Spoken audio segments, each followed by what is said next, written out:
રાજકોટ મહાનગરપાલિકાના કોમ્યુનિટી હોલની અંદર fire equipment ક્યાંક બંધ છે, ક્યાંક ચાલુ છે, પણ એનું રિન્યુ નથી કરવામાં આવ્યું ને ક્યાંક નથી.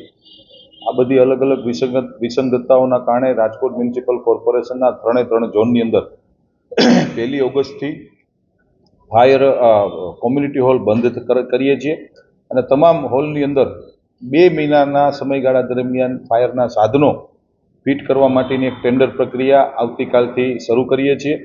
એટલે ટેકનિકલી ફાયરના ઇક્વિપમેન્ટ નવા મૂકવાના કારણે 2 મહિના સુધી મહાનગરપાલિકાના તમામ કોમ્યુનિટી હોલ 1 ઓગસ્ટથી બંધ કરવામાં આવે છે. જેમના બુકિંગ છે એ સ્વાભાવિકપણે કેન્સલ કરવા પડે, કારણ કે ત્યાં ફાયરના ઇક્વિપમેન્ટ ત્યાં ફિટ કરવાના છે. એટલે નાના મોટા સિવિલ વર્ક પણ આવશે. એટલે કોઈને આવનારા દિવસોમાં કોઈ સિટીઝન્સને પ્રોબ્લેમ ન થાય એના માટે 15 દિવસ પહેલાં પણ અમે લોકોએ મહાનગરપાલિકાએ જાહેરાત કરી દીધી છે કે 31 જુલાઈ સુધી જેના હોલના બુકિંગ હશે એ બધા જ લોકો એ યુઝ કરી શકશે. અને 1 ઓગસ્ટથી બુકિંગ જ અમે બંધ કર્યા છે.